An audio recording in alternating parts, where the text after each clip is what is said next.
And now Chapter 10, the liberation of Balbal and Lord Balaram's touring the sacred places.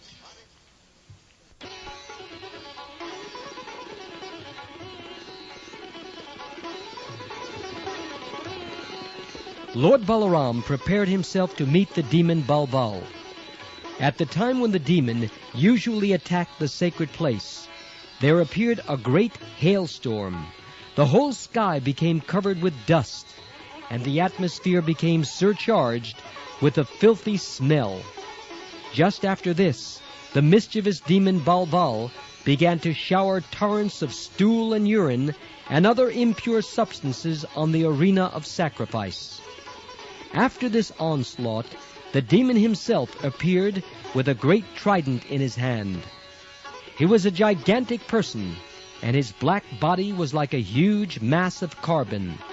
His hair, his beard, and his mustache appeared reddish, like copper, and because of his great beard and mustache, his mouth appeared dangerous and fierce. As soon as he saw the demon, Lord Balaram prepared to attack him. He first considered how he could smash the great demon to pieces. Lord Balaram then called for his plough and club, and they immediately appeared before him. The demon Balbal was flying in the sky, and at the first opportunity, Lord Balaram dragged him down with his plough and angrily smashed the demon's head with his club. Balaram's striking fractured the demon's forehead, making blood flow profusely.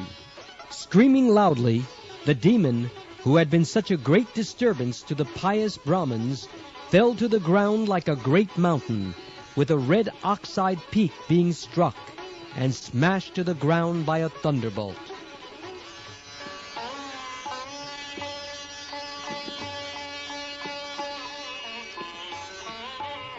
The inhabitants of Naimisharanya, learned sages and Brahmins, became most pleased by seeing this, and they offered their respectful prayers to Lord Balaram.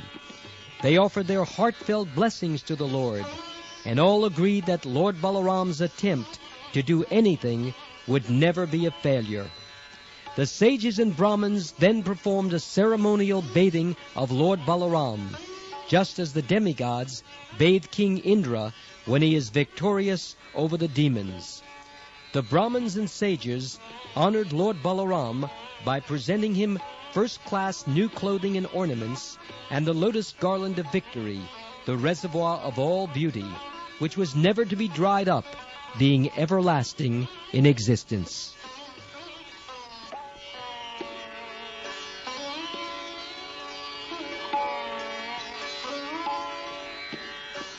After this incident, Lord Balaram took permission from the Brahmins assembled at Naimisharanya, and, accompanied by other Brahmins, went to the bank of the river Kaushiki. After taking his bath in this holy place, he proceeded toward the river Sarayu and visited the source of the river. Traveling on the bank of the Sarayu River, he gradually reached Prayag, where there is a confluence of three rivers, the Ganges, Yamuna, and Sarasvati. Here also he regularly took his bath, worshipped the local temples of God, and, as enjoined in the Vedic literature, offered oblations to the forefathers and sages.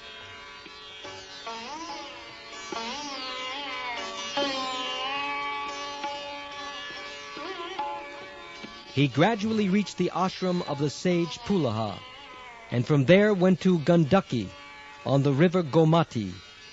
After this, he took his bath in the river Vipasha.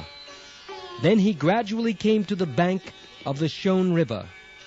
The Shone River is still running as one of the big rivers in the Bihar province. He also took his bath there and performed the Vedic ritualistic ceremonies.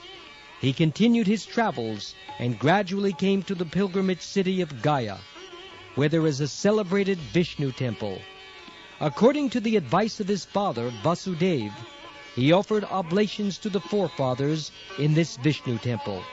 From here, he traveled to the delta of the Ganges, where the sacred river Ganges mixes with the Bay of Bengal.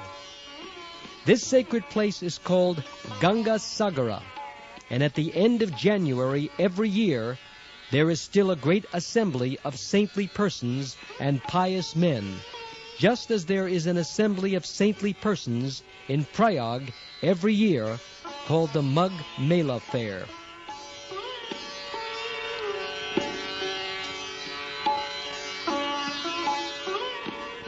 After finishing his bathing and ritualistic ceremonies at Ganga Sagara, Lord Balaram proceeded toward the mountain known as Mahendra Parvat, where he met Parasuram, the incarnation of Lord Krishna, and offered him respect by bowing down before him. After this, he gradually turned toward southern India and visited the banks of the river Godavari. After taking his bath in the river Godavari and performing the necessary ritualistic ceremonies, he gradually visited the other rivers, the Vena, Pampa, and Bhimarati. On the bank of the river Bhimarati is the deity called Swami Kartikeya. After visiting Kartikeya, Lord Balaram gradually proceeded to Shailapur, a pilgrimage city in the province of Maharashtra. Shailapur is one of the biggest districts in Maharashtra province. He then gradually proceeded towards the Dravida Desh. Southern India is divided into 5 parts called Panchadravid. Northern India is also divided into 5 parts called Panchagod. All the important acharyas of the modern age, namely Shankaracharya, Ramanujacharya, Madhvacharya, Vishnu Swami, and Nimbarka, advented themselves in these Dravid provinces. Lord Chaitanya, however, appeared in Bengal, which is part of the 5 Gauda Deshas.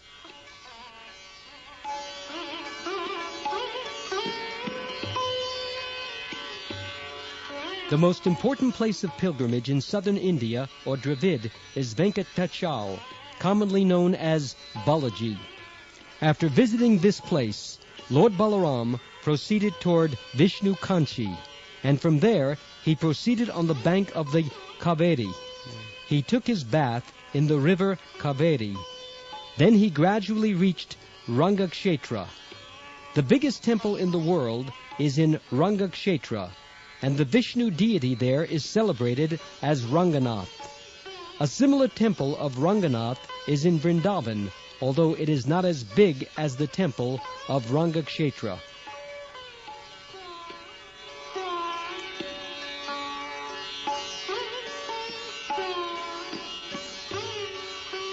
While going to Vishnu Kanchi, Lord Balaram also visited Shiva Kanchi. After visiting Rangakshetra, he gradually proceeded toward Mathura, commonly known as the Mathura of southern India. After visiting this place, he gradually proceeded toward Setubandha, the place where Lord Ramachandra constructed the stone bridge from India to Lanka. In this particularly holy place, Lord Balaram distributed 10,000 cows to the local Brahmin priests.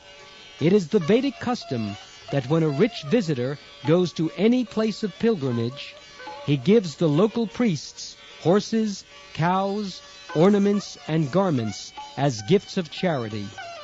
This system of visiting places of pilgrimage and providing the local Brahmin priests with all necessities of life has greatly deteriorated in this age of Kali.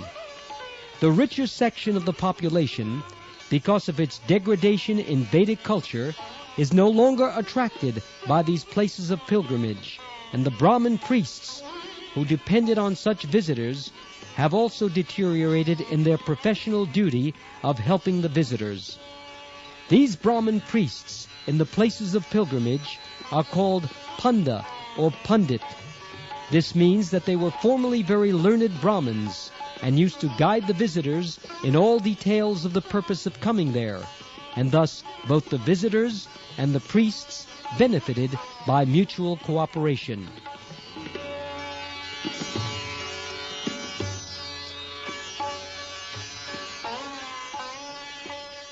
It is clear from the description of Srimad Bhagavatam that when Lord Balaram was visiting the different places of pilgrimage, he properly followed the Vedic system.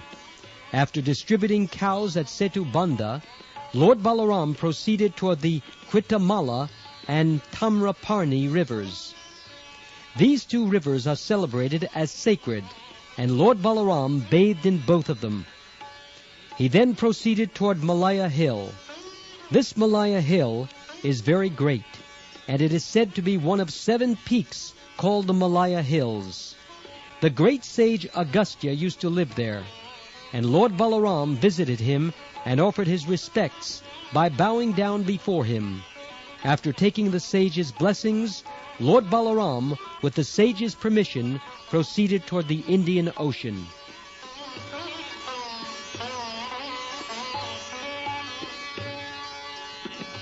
At the point of the cape is a big temple of the goddess Durga, where she is known as Kanyakumari. This temple of Kanyakumari was also visited by Lord Ramachandra, and therefore it is to be understood that the temple has been existing for millions of years. From there, Lord Balaram went on to visit the pilgrimage city known as Falguna Tirtha, which is on the shore of the Indian Ocean or the Southern Ocean. Falguna Tirtha is celebrated because Lord Vishnu, in his incarnation of Ananta, is lying there. From Falguna Tirtha, Lord Balaram went on to visit another pilgrimage spot known as Panchap Saras. There also he bathed according to the regulative principles and observed the ritualistic ceremonies. This site is also celebrated as a shrine of Lord Vishnu. Therefore, Lord Balaram distributed 10,000 cows to the local Brahmin priests.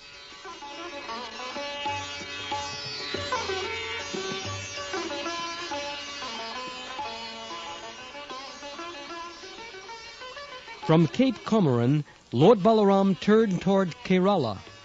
The country of Kerala is still existing in southern India under the name of South Kerala. After visiting this place, he came to Gokarna Tirtha, where Lord Shiva is constantly worshipped. Balaram then visited the temple of Arya Devi, which is completely surrounded by water. From that island, he went on to a place known as Shuparak.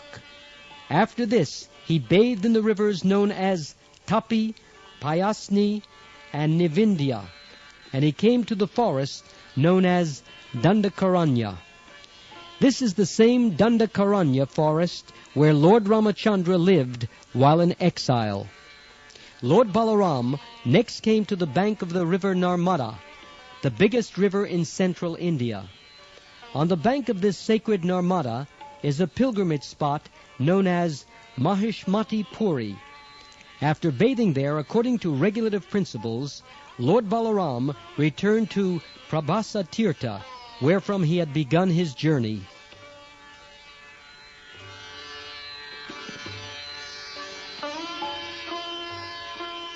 When Lord Balaram returned to Prabhasa Tirtha, he heard from the Brahmins that most of the Kshatriyas in the battle of Kurukshetra had been killed. Balaram felt relieved to hear that the burden of the world had been reduced. Lord Krishna and Balaram appeared on this earth to lessen the burden of military strength created by the ambitious Kshatriya kings. This is the way of materialistic life.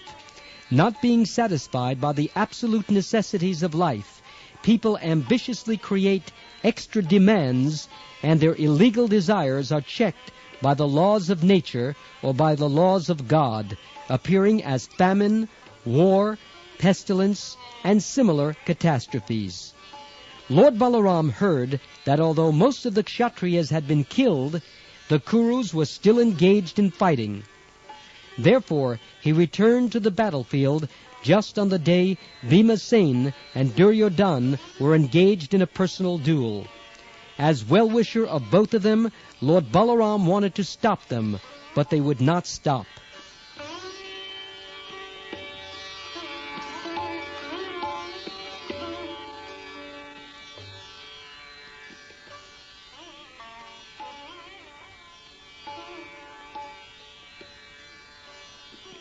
When Lord Balaram appeared on the scene, King Yudhishthira and his young brothers, Nakul and Sahadev, as well as Lord Krishna and Arjun, immediately offered him their respectful obeisances, but they did not speak at all.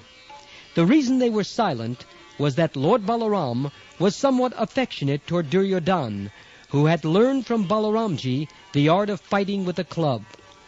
When the fighting was going on, King Yudhishthira and others thought that Balaram might have come there to say something in favor of Duryodhana, and they therefore remained silent.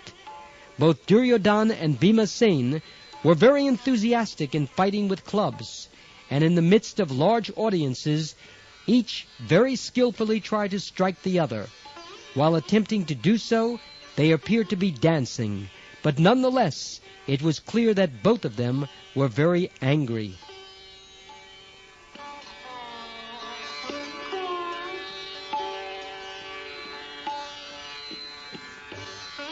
Lord Balaram, wanting to stop the fighting, said, "My dear King Duryodhana and Bhimasen, I know that both of you are great fighters and are well known in the world as great heroes. But still I think that Bhimasen is superior to Duryodhana in bodily strength. On the other hand, Duryodhana is superior in the art of fighting with a club. Taking this into consideration, my opinion is that neither of you is inferior to the other in fighting. Under the circumstances, there is very little chance that one of you will be defeated by the other. Therefore, I request you not to waste your time fighting in this way. I wish you to stop this unnecessary fight."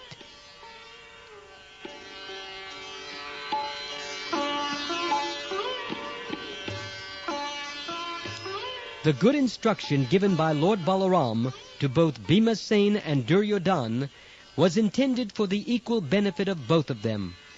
But they were so enwrapped in anger against each other that they could remember only their long-lasting personal enmity. Each thought only of killing the other, and they did not give much importance to the instruction of Lord Balaram. Both of them then became like madmen in remembering the strong accusations and ill behavior they had exchanged with one another. Lord Balaram, being able to understand the destiny awaiting them, was not eager to go further in the matter. Therefore, instead of staying, he decided to return to the city of Dwarka.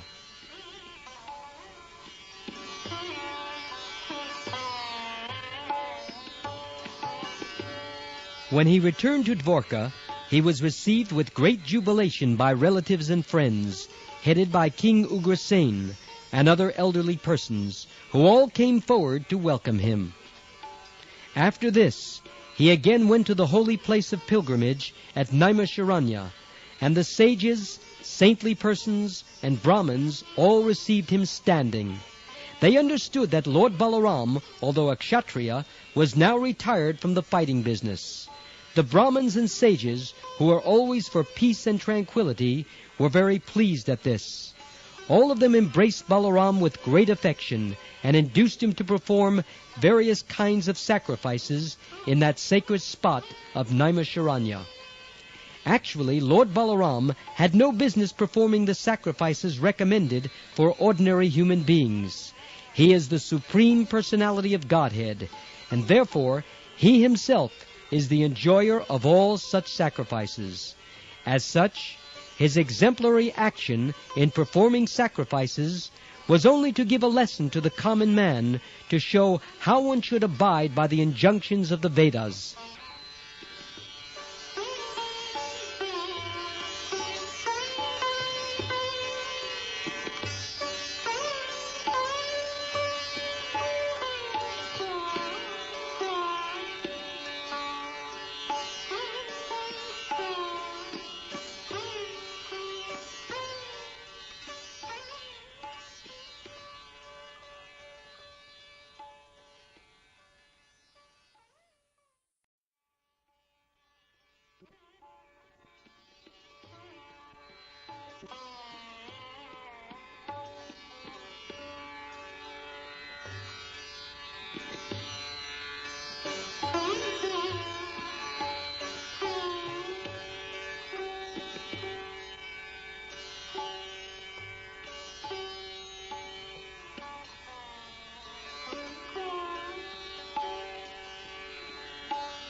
The Supreme Personality of Godhead, Balaram, instructed the sages and saintly persons at Naimisharanya on the subject matter of the living entity's relationship with this cosmic manifestation, on how one should accept this whole universe, and on how one should relate with the cosmos in order to achieve the highest goal of perfection, the understanding that the whole cosmic manifestation rests on the Supreme Personality of Godhead, and that the Supreme Personality of Godhead is also all-pervading, even within the minutest atom, by the function of his Paramatma feature.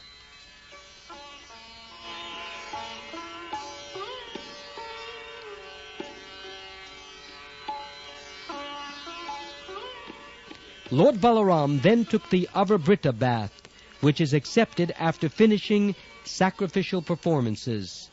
After taking his bath, he dressed himself in new silken garments and decorated himself with beautiful jewelry amidst his relatives and friends. He appeared to be a shining full moon amidst the luminaries in the sky. Lord Balaram is the personality of Godhead, Ananta himself. Therefore, he is beyond the scope of understanding by mind, intelligence, or body. He descended exactly like a human being and behaved in that way for his own purpose. We can only explain his activities as the Lord's pastimes. No one can even estimate the extent of the unlimited demonstrations of his pastimes, because he is all-powerful.